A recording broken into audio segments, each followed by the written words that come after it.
Assalamualaikum warahmatullahi wabarakatuh. We are from Group 4 F02 and we're going to present about water pollution in Malaysia for our biodiversity project. First, let's meet my group members. Hi! Now, let's straight to our introduction. Assalamualaikum and hi everyone. Today we're diving into a vital element of life on Earth, water. It covers about 71% of our planet and is essential for all living organisms. From the tiniest microorganisms to the largest mammals, water plays a crucial role in survival, growth, and reproduction. Water is not just a basic need. It is a foundation for biodiversity. Healthy ecosystems like wetlands, rivers, and oceans rely on clean water to thrive. They also support a diverse range of species that each interconnected in the web of life. In fact, nearly 1 billion people lack access to safe drinking water, which not only affects human health, but also put immense pressure on our ecosystem. For example, polluted water can cause harmful algae blooms, which deplete oxygen and create dead zones where fish can't survive. As fish and other animals struggle to live, it affects the whole food chain. As the biodiversity decline and the ecosystems become weaker, therefore it will put our water sources at risk. So, as we explore the connection between water, life, and pollution, let's dive deeper into the issue and what we can do about it. Assalamualaikum warahmatullahi wabarakatuh. Let's come with me to dive deeper into water pollution issues and cases, specifically in our beloved country, Malaysia. Based on statistics, in 2022, 20% of our river was categorized as polluted river, involving 6 rivers around Malaysia. Based on a study conducted by Environmental Department of Malaysia, these pollutions are caused by a number of reasons, which some of them are: first, improper sewage disposal and management. This is done by uneducated people who throw away rubbish into the river, causing the water to be filled with rubbish, smell bad, dirty and polluted. A case on 3rd February 2020, a former sand mining pool located near Sungai Muda was under threat of pollution when e-waste started to fill up the pool due to irresponsible people and workers who dispose electronic parts into it. Just a few meters away from the pool is Sungai Muda, which is responsible as the main water source for both Kedah and Penang. This has raised concerns of the potential river pollution crisis amid water shortage due to dry spell across the region at that time. Second, poor chemical and wastewater management by irresponsible factory.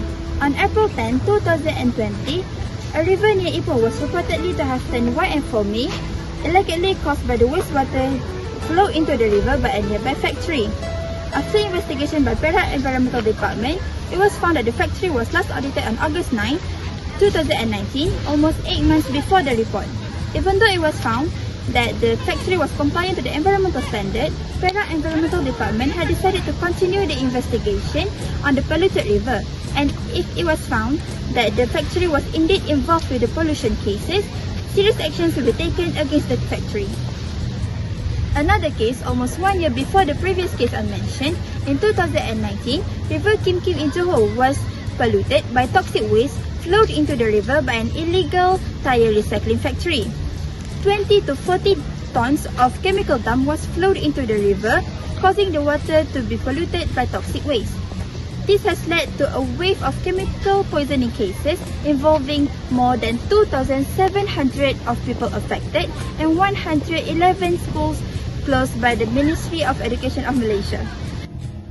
Here are some news related to pollution at Sungai Kim Kim and Sungai Muda. Berkenaan tumpukan air hitam di Sungai Kim Kim. 7 Mac lalu, genap tahun kedua tragedi pencemaran itu yang menjejaskan ribuan pelajar sekolah serta masyarakat sekitar Pasir Gudang.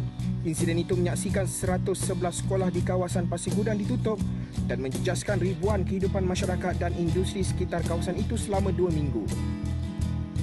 Di Kedah pula, 4 pekerja kontrak warga Indonesia dihadapkan ke Mahkamah Session Sungai Petani atas pertuduhan menyebabkan pencemaran air Sungai Muda pada 12 November lepas. Bagaimanapun, tiada pengakuan direkodkan daripada kesemua tertuduh kerana mereka tidak memahami pertuduhan itu. Ya, tertuduh Dedi Hardianto, 32 tahun, Bastian, 38 tahun, Andika Saputra, 32 tahun dan Adi Pitria, 33 tahun.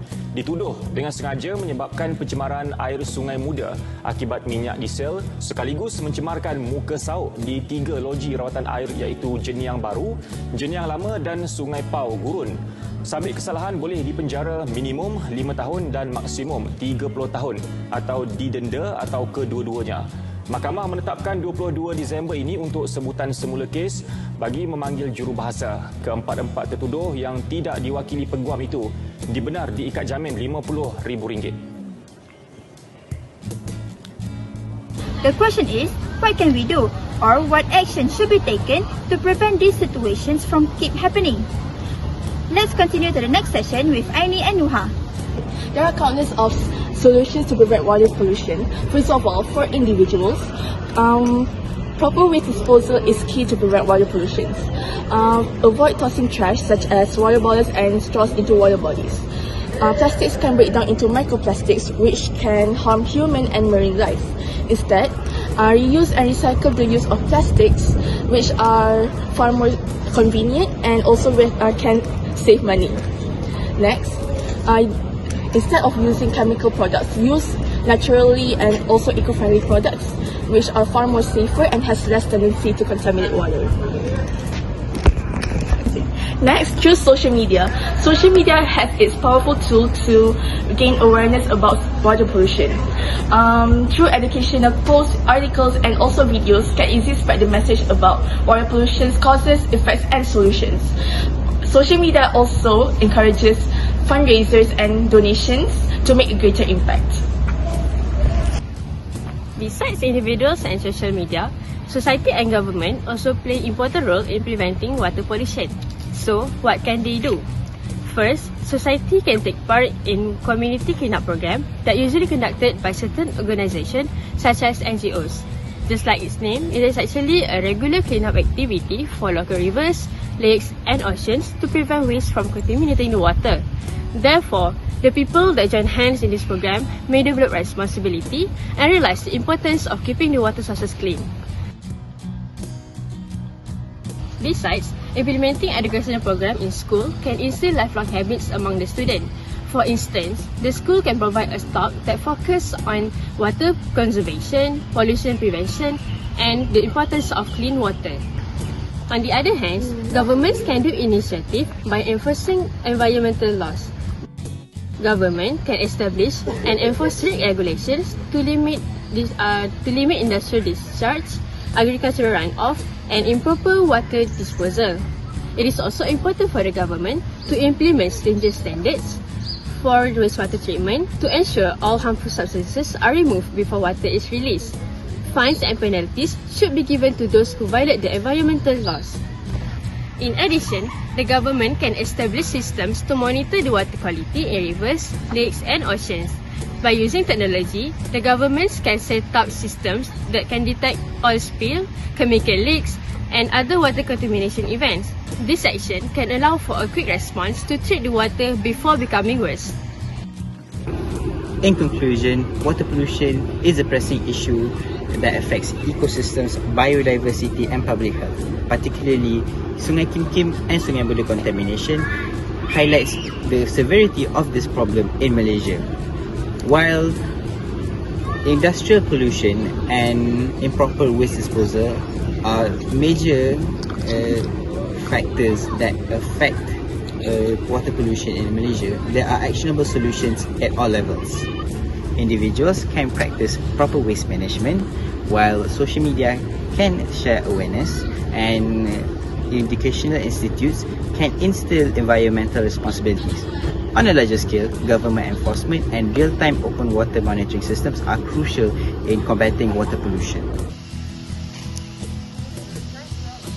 All in all, by fostering collaborations between individuals, society and the government, we can effectively combat water pollution together. The responsibility lies with all of us now to act before the damages are irreversible. Thank you for watching. That's all from us. Assalamualaikum.